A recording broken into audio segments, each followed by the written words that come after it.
Hello everyone, I'm Morali and welcome back to another Guild Wars 2 history video. With Halloween fast approaching and a lot of Tyrians adventuring in the Mad King's realm, running around the labyrinth, collecting candy corn, and getting killed by giant skeletons with chainsaws, I thought it would be fun to look at the history of the very notorious Mad King himself, Oswald Thorn.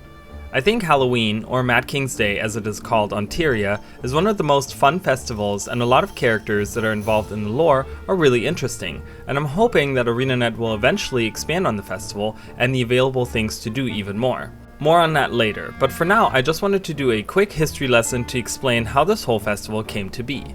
As always, I will be using the wiki text for the groundwork here, and that means another shout out goes to the wiki team for being as awesome as they are.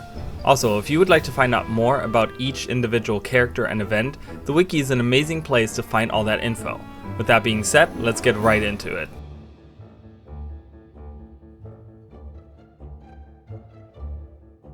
Prince Oswald Thorn was born in Kryta in the 8th century AE. Already showing early signs of sociopathy, he became a prolific prankster and troublemaker. During a visit of diplomats from Ilona, Oswald met with the diplomat's son, Palawa Joko. Viewing the young Thorn ripping wings off of flies as amateurish for not utilizing torture to its fullest extent, Joko secretly taught Oswald what creatures would survive torture and be of use afterwards, suggesting that Oswald should direct his sadism towards his servants instead. The young prince challenged Joko to a pun contest, much to the latter's horror, and the pranks escalated into a clash between the two youths, the first battle to take place between the future Lich King and Mad King. After Joko's visit, Oswald became responsible for the deaths of Serene and Samson through negligence, but as a second son, he was not expected to ascend to the throne. Nevertheless, he schemed his way to the throne, murdering his well-liked elder brother, Prince Ewan Thorn, and later his father, but not before taking his brother's betrothed, Lady Lyrica, as his wife and having her assassinated. While growing up, Thorn proved he had a strong command of magic, and his will alone was enough to make him a very dangerous foe. Oswald Thorn's first act as king was to execute Lord Humphrey of Farron for accusing him of murdering his father, and he declared that all traitors would be punished without delay. Early in his reign, he proposed a treaty to the Centauran tribes, but the Centaurs rejected its terms as unfavorable. Later, famine and drought struck Kryta, but the high taxes drove some peasants to theft and others to starvation. King Thorn rounded up all citizens who were even suspected of theft and cut off their hands. As a young man, Oswald traveled to Camadan on the Isle of Istan, where he became infatuated with Princess Zola and tried to woo her. When the princess rejected his advances, Oswald kidnapped her father's sea marshal Bennu and ransomed him for her hand in marriage. He had Zola burned alive when he grew tired of her, however, sparking a war with Istan in which Kryta was ultimately victorious. As king, Oswald had 8 wives in total. The other known wives include Estrella, who was killed by Oswald when he put her in a coffin full of rats and dumped her into the sea, and Henrietta, who was killed by his heir, Prince Edric Thorn. There was also Edric's mother, whose name is still unknown, who was beheaded on his birthday. Oswald, viewing his son to be a disappointment, and after a failed coup attempt from Prince Edric on the final night of Oswald's rule, the Mad King stuffed Edric's mouth full of candy corn and had him locked in the Shell of Insanity.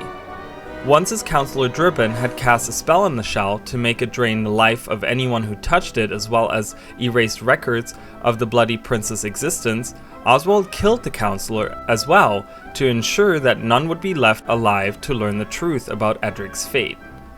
The tyranny of Mad King Thorn came to an end in approximately 825 AE, when an angry mob stormed Castle Thorn, ending his earthly rule. The rebels intended to kill Oswald's 8th wife and son as well during the assault, ending the Thorn dynasty, and besiege his cousin to take the throne and plead forgiveness. Worried that the Mad King would try to return using his magic, his killers hid his body parts in boxes and buried them in locations scattered across Tyria, obscuring their locations with magical seals.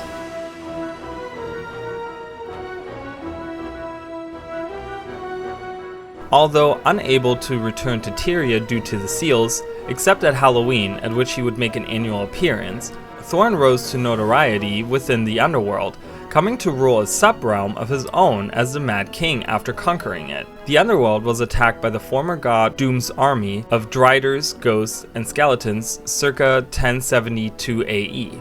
Thorn detected ominous changes in the underworld and believed some ancient power to be at work.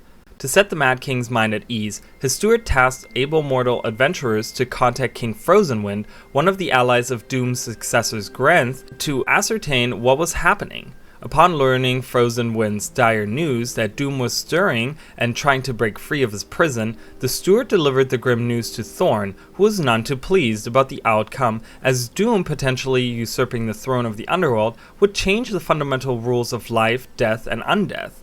Once Thorn was made aware of these recent developments, he ordered his steward to send emissaries to the Seven Reapers, lieutenants of Grenth, to learn more information about the coming of Doom, and to ask the Reapers to rendezvous with King Frozenwind to assess the severity of the threat. Doom's army eventually ensnared the Seven Reapers and caused chaos in the underworld, sending souls to torturous places like the Realm of Torment. To aid in the battle, mortal adventurers were allowed access to the underworld to assist Grenth's forces.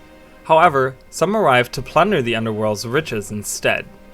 During this conflict, Doom regained strength through any death in the underworld and eventually broke free of his chains.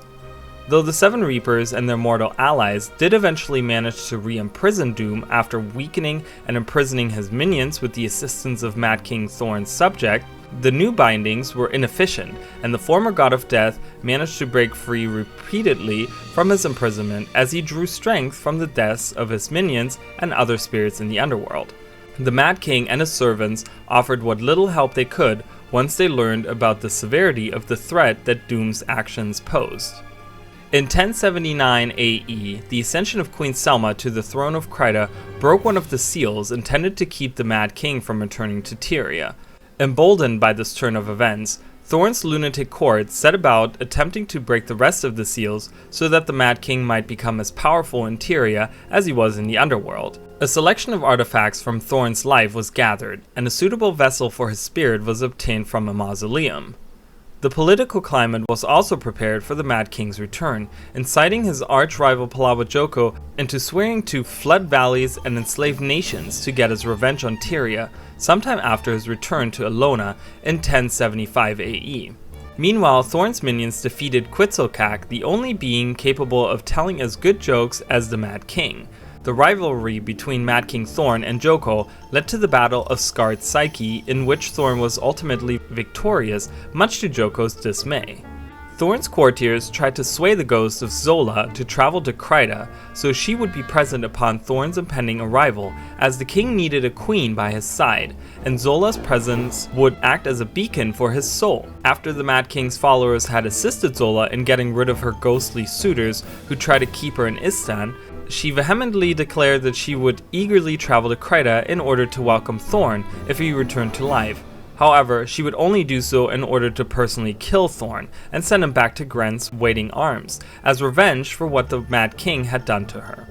Despite Zola's declaration, the lunatic court believed that the long trip to Kryta would calm her down and light the fire of love in her heart once more. Despite these victories, the lunatic court suffered a setback. The elaborate rituals with the vessel had not freed King Thorn, but his favorite steed, Mr. Gumdrops, instead. Palawa Joko's minions attempted to hunt down Thorn's returned pony, but the courtiers managed to thwart their attempts, although they had difficulty tracking down the invisible pony, which only Thorn himself could see. The courtiers returned to the drawing board chastened, although they found solace in the fact that the rituals to free the Mad King might succeed now that they had proved that the rituals had weakened the barriers between realms enough to let the steed through.